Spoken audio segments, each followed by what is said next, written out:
Desde mi punto de vista, una de las transformaciones más ricas que ha hecho El Salvador es volver a querer ser salvadoreño. Esa para mí es uno de los indicadores más fuertes que una persona puede percibir, porque no hay alguien que tiene que y puede convencerte de algo, sino que es una cuestión netamente personal. Y cuando son tantas las personas y tan alto es el índice en el que las personas quieren, deciden volver a elegir aquel lugar que no eligieron para nacer, que es muy distinto, elegir un lugar para vivir y haber nacido en un lugar. Pero volver a elegirlo, es decir, esa es una para mí de las mayores transformaciones, pero es una transformación que involucra muchas complejidades. Muchas complejidades porque sopesa el sentido de pertenencia, el arraigo y todo el afán escondido que durante años las personas desearon para su país, para su ciudad. Y me refiero a la seguridad para sus familias, me refiero a la seguridad para ellos mismos, me refiero a la posibilidad de poder elegir. La posibilidad de elegir es aquello que probablemente se acerca a la definición de libertad. Cuando yo puedo elegir, empiezo a tener variantes. Cuando yo no tengo opción para elegir, y me refiero a cuestiones que hacían a la inseguridad, son cuestiones que hacen al drama.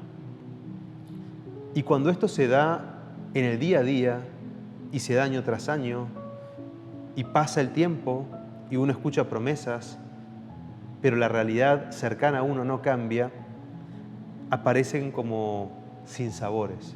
Y más allá de emigrar y de irse, uno no pierde eso. Al contrario, probablemente lo guarda como si fuera en un cofre en donde no quiere que otras cosas se acerquen. Entonces, yo creo y yo siento, en mi percepción, que una de las grandes y mayores y más ricas transformaciones es esa sensación. Que probablemente muchos, y esto lo imagino, no es que me lo han dicho, quién sabe en alguna conversación, viviendo y trabajando fuera de El Salvador, lejos, y probablemente en algún otro idioma, lo han confundido con otro país, porque El Salvador no es o no era un país tan famoso. Y seguramente no lo corrigió.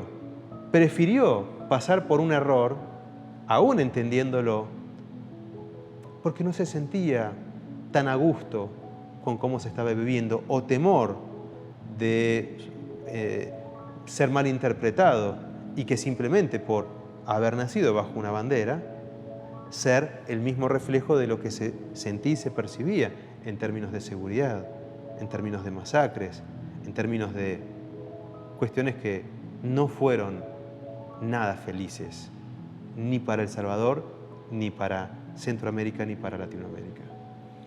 Entonces, estas cuestiones tan delicadas son parte de por qué de esta ecuación en términos en términos abstractos podemos ponderarlo, numerarlo y acercarnos a por qué y cuál es la respuesta de esta sensación, que es la que yo creo que es una de las más bonitas que hay que celebrar y en las que yo creo que hay que detenerse, porque habla mucho de nosotros y es un gran punto de llegada que ahora hay que defender.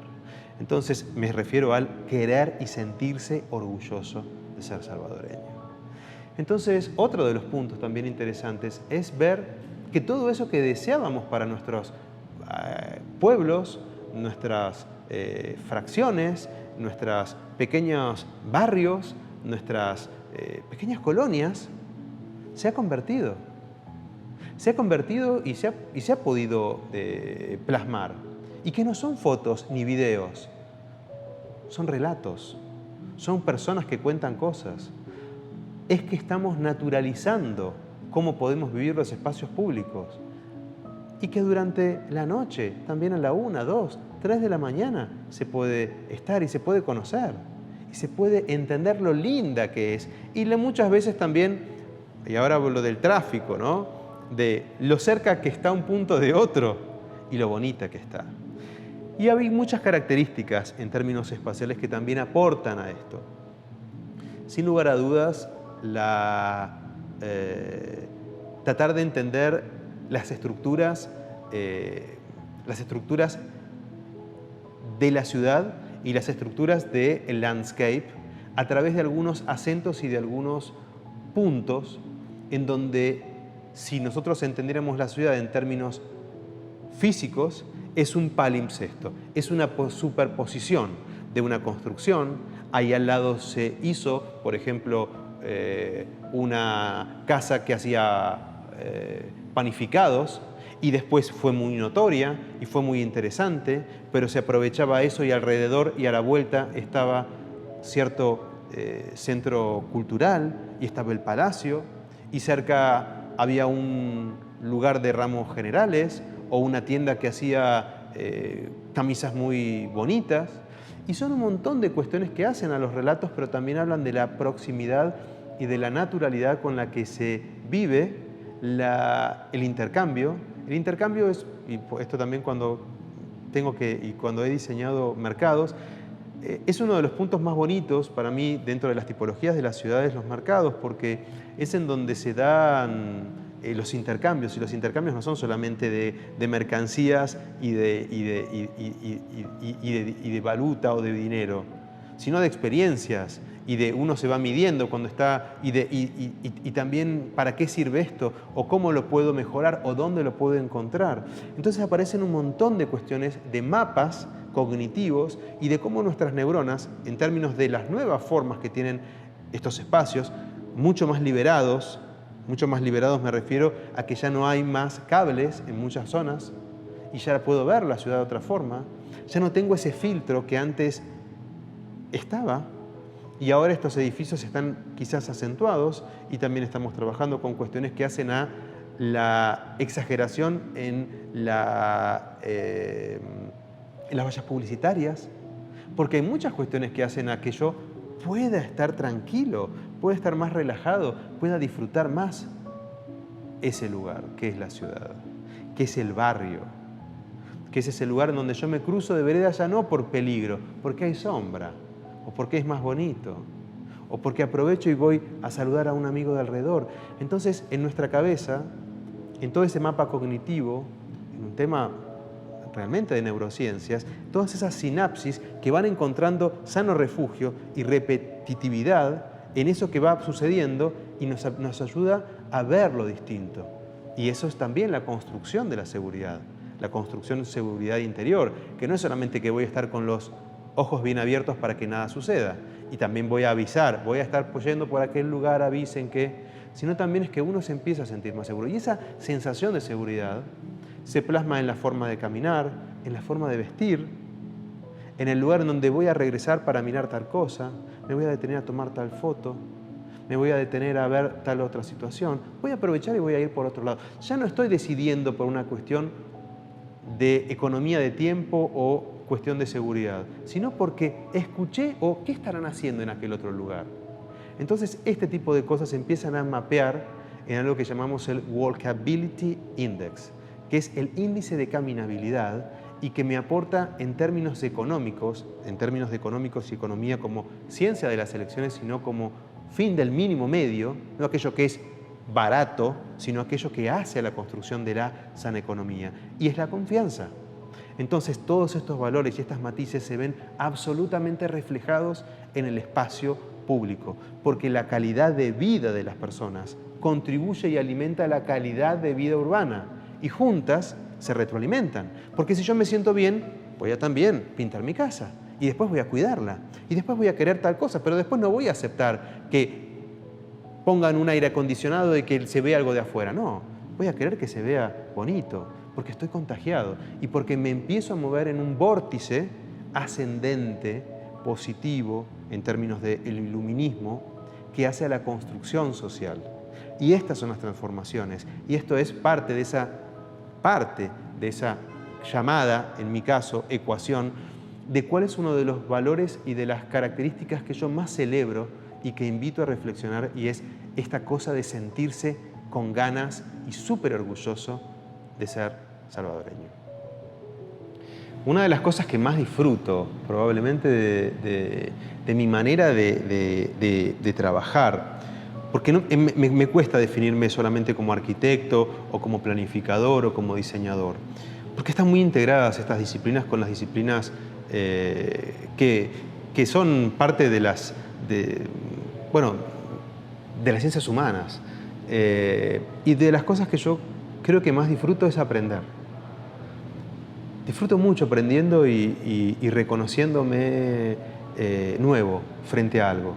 Y es uno de los primeros ejercicios que hago en términos proyectuales de vaciarme de eso que creo conocer, para abrazar lo no conocido y tratar de escuchar con la menor cantidad de filtros posibles.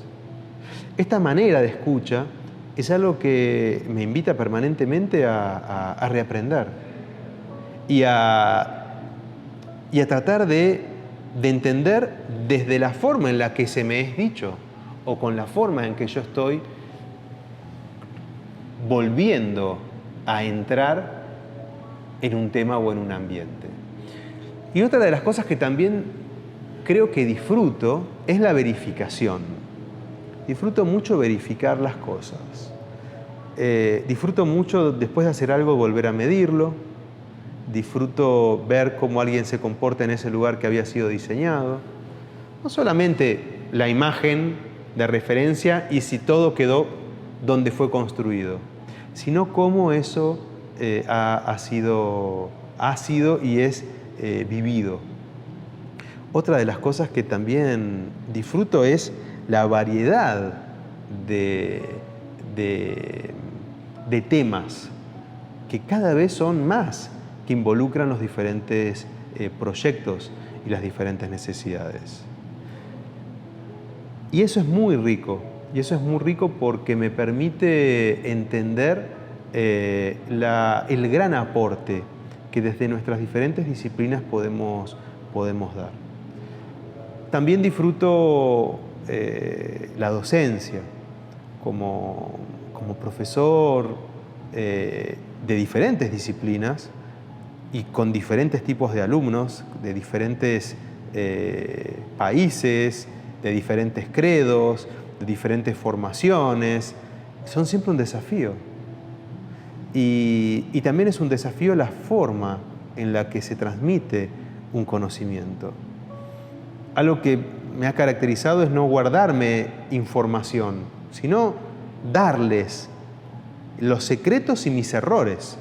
Muchas veces levanto mi librito rojo de Book Survivor y digo, bueno, en la página tal, de mi error tal, aprendí tal cosa, porque yo creo que si vivimos las cosas de una manera más sencilla,